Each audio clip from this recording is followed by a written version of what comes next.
Hello and welcome all to my channel soil seed and gardening. सर्दियाँ start हो गई हैं और सर्दियों के साथ ही विंटर वेजिटेबल्स का भी शुरुआत हमने कर दी है।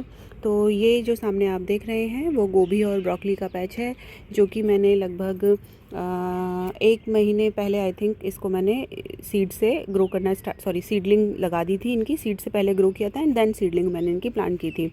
अब सारे के सारे प्लांट्स बहुत हेल्दी हैं और कुछ में फॉर्मेशन अब स्टार्ट हो गया है हेड का।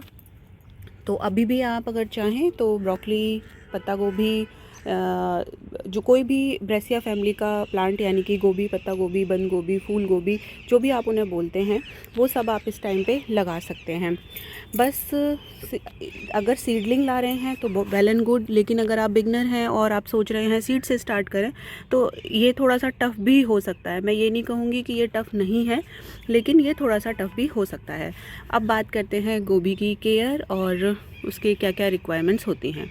सबसे पहले बात करेंगे बीज की। अगर बीज से शुरुआत करनी है तो एक अच्छी कंपनी का बीज लीजिए। अच्छी कंपनी से मतलब मैं किसी ब्रांडेड का नाम नहीं ले रही हूँ, आप नर्सरी शॉप से भी ले सकते हैं। बीज को ताज़ा होना बहुत ज़रूरी है, मीन्स टू से कि वो बहुत ज़्यादा पुराना ना हो, इस बात का ध्यान रखें, क्योंकि जो पुराने बीज होते हैं वो जर्मिनेशन रिज़ल्ट बहुत कम देते हैं और उनमें जो फ्रूट बनने की कैपेसिटी होती है वो भी बहुत कम होती है। तो जितना आप अच्छा नया बीज ले सकते हैं उतना ज़्यादा बेटर रहेगा। दूसरी बात ये है कि इसको पॉट साइज़ का प्रोवाइड कराना है। ये मैंने ग्रो बैग्स में लगाए हैं, तो इनका साइज़ 12x12 है।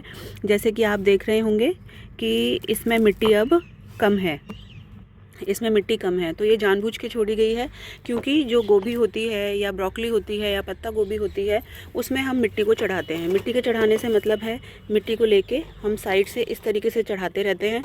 अब मैं इसमें, क्योंकि इसमें हेड बनने वाला है, तो मैं अब इसमें जो मिट्टी है वो डालूँगी खाद के साथ में, ताकि इसको न्यूट्रिशन भी मिले और इसका जो मिट्टी की रिक्वायरमेंट है वो भी पूरी हो जाए।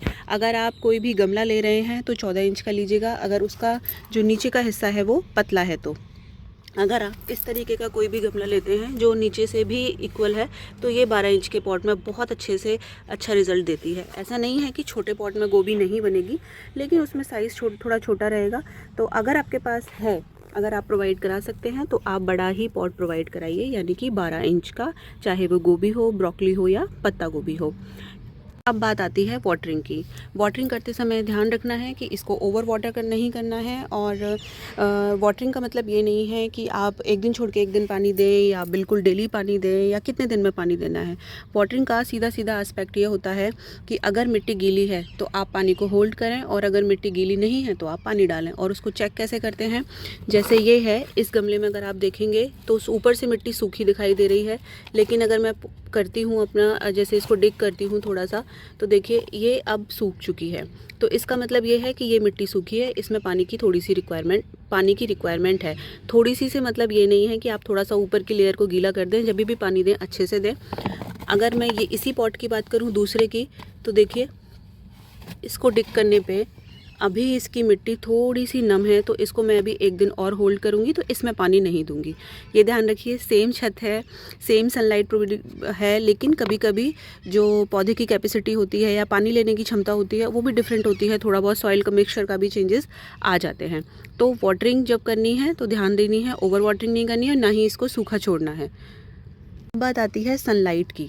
जो गोभी है वो विंटर वेजिटेबल है, इसको फुल सनलाइट की ज़रूरत होती है। अगर आप इसको सनलाइट अच्छे से प्रोवाइड नहीं कराएंगे तो हेड का फॉर्मेशन नहीं होगा, जल्दी ये बोल्ट हो जाएगी, मतलब आपको अच्छी फसल देखने को नहीं मिलेगी। तो गोभी, पत्ता गोभी, ब्रोकली कुछ भी अगर आप उगा रहे हैं तो जहाँ पे लगभग 6 से 7 घंटे की धूप आती हो या 4 से 5 घंटे की धूप आती हो, उस ऐसी जगह पे कम से कम 4 से 5 घंटे की धूप वाली जगह पे आप इसको प्लेस कीजिए। अब बात करते हैं इसके सॉइल मिक्सचर की। इसको वेल ड्रेन्ड पॉटिंग सॉइल चाहिए अगर आप इसे गमलों में या ग्रो बैग्स में उगा रहे हैं, क्योंकि ग्रो बैग्स में मटेरियल जो आपका वो बहुत कंजेस्टेड हो जाता है। जैसे ज़मीन होती है वहाँ पे न्यूट्रिशन ज़मीन से पौधा ले सकता है, जड़ें गहरी भी जा सकती हैं। तो ग्रो बैग या गमला अगर आप यूज़ कर रहे हैं तो एक अच्छा पॉटिंग मिक्स यूज़ कीजिए।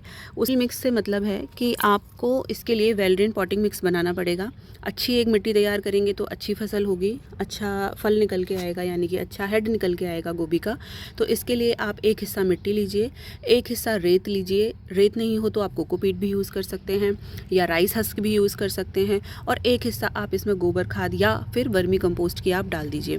इन सबको तीनों को मिला के, और हाँ, थोड़ा सा नीम खली ज़रूर डालिएगा, क्योंकि नीम खली प्रिवेंट करता है इसकी जड़ों में फंगस या कीड़े या नीमाटोड्स लगने से, जिससे आपकी श्योर हो जाता है कि जो आपका पौधा है वो फ्रूट देगा ही देगा। तो ये सब चीज़ें मिला के आप एक अच्छे सा पॉटिंग मिक्स बना लीजिए और उसमें अपने बीज डाल, अपना पौध लगा दीजिए। अब इसके बाद में जो हमें मिट्टी, जैसे मैंने अपने गमलों में डाली है मिट्टी, पहले मैंने थोड़ी कम डाली थी, जैसे ही पौधा बड़ा होगा अब मैं इसमें थोड़ी सी मिट्टी और ऐड कर दूंगी यहाँ तक। इस तरीके से इसमें मिट्टी चढ़ाने का काम भी पूरा हो जाएगा, क्योंकि जो हेड है उसको बनने के लिए चाहिए कि उसका कॉम्पैक्ट करें। यहाँ से अगर हम कॉम्पैक्ट नहीं करेंगे तो आपने देखा होगा बाज़ार में जो गोभी आती है कभी कभी बहुत खिली खिली आती है, उसका जो हेड है वो अच्छे से कॉम्पैक्ट नहीं आता है, तो वो हमें अच्छा भी नहीं लगता है। इसके लिए ज़रूरी है कि इसमें आप मिट्टी चढ़ाते रहें, तो टाइम टू टाइम थोड़ी थोड़ी मिट्टी आप इसमें ऐड करेंगे और ये अच्छे से सर्वाइव करेगा। बहुत ही अच्छी फॉर्मेशन, मैंने लास्ट ईयर इतनी अच्छी गोभी की हार्वेस्ट की थी, इतनी अच्छी पत्ता गोभी निकाली थी, वो भी मैं इस क्लिप में ऐड कर दूँगी, तो आपको पता चलेगा कि घर पे गमलों में भी आप आसानी से लगा सकते हैं। अब बात करते हैं इसके बीज की रुपाई कब की जाती है या पौध कब लगाई जाती है। बेसिकली अगस्त से इसका स्टार्ट हो जाता है, अगैती भी बोलते हैं जिनको, लेकिन हमारे यहाँ क्योंकि टेम्परेचर बहुत रेज होता है, बहुत डिफरेंट होता है, तो लगभग सितंबर लास्ट से हम बीज डालना स्टार्ट करते हैं या अक्टूबर के मिड से हम बीज डालना स्टार्ट करते हैं। इस बार गर्मी थोड़ी ज़्यादा थी तो बीज के स्प्राउट में उनके चलने में बहुत प्रॉब्लम हुई थी, दैट्स वाई हमने जो बीज डाले थे वो अभी भी डल रहे हैं। तो ये मैंने डाले थे बीज अक्टूबर फर्स्ट वीक में जो थे, तब सितंबर लास्ट में सॉरी, ये डाले थे एंड इनका पौध निकला, बड़ी मुश्किल से मैंने इनको सर्वाइव किया था एंड देन अब ये फ्रूटिंग देने लगेंगी। दूसरा भी बैच में रेडी कर चुकी हूँ, बीज डाल चुकी हूँ, पौध उसमें निकलने लगी हैं, कुछ ही दिनों में वो लग जाएंगी। एक चीज़ यहाँ पे ध्यान देने वाली बात ये है कि जो एक गोभी होती है, गोभी में एक बार में एक ही फूल निकल के आता है, ब्रोकली में भी एक बार में एक फूल निकल के आता है, मतलब बड़ा।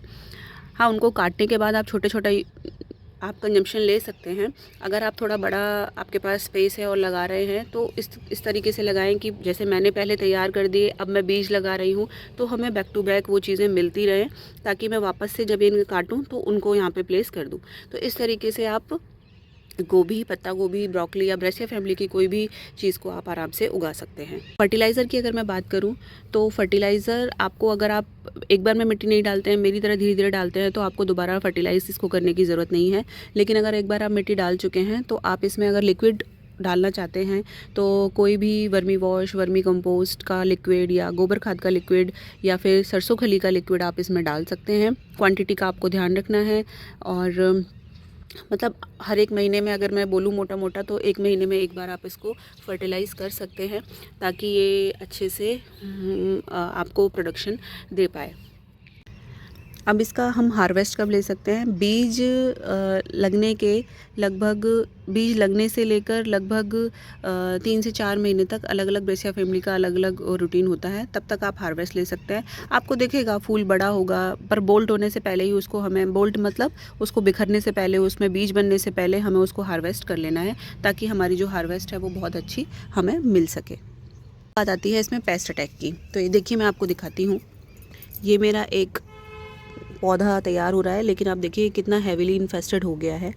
इसके लिए इसमें एक कैटरपिलर लगती है, हेरी कैटरपिलर, जिससे ये इनको सबको खा जाती हैं और धीरे धीरे वो आपके आसपास के सारे प्लांट्स में फैल जाएंगी।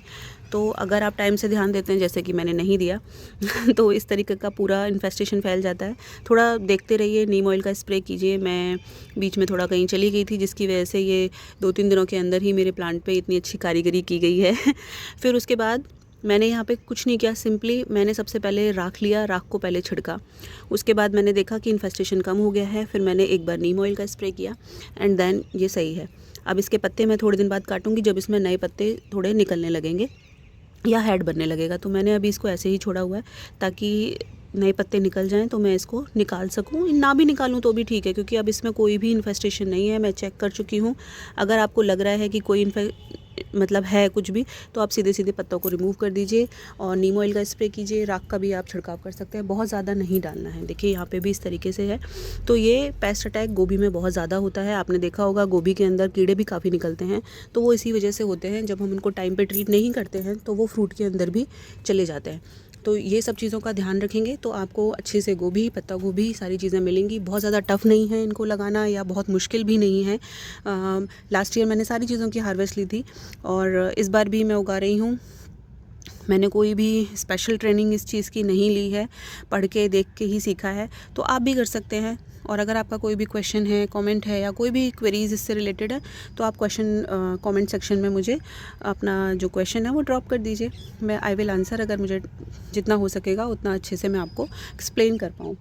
अगर आपको वीडियो अच्छी लगी हो तो प्लीज़ वीडियो को लाइक करें, शेयर करें और मेरे चैनल को सब्सक्राइब करना ना भूलें। आपका जो सपोर्ट है वो मुझे मोटिवेट करता है। तब तक के लिए बाय बाय। नई वीडियो हम जल्दी लेके आएंगे। Happy gardening.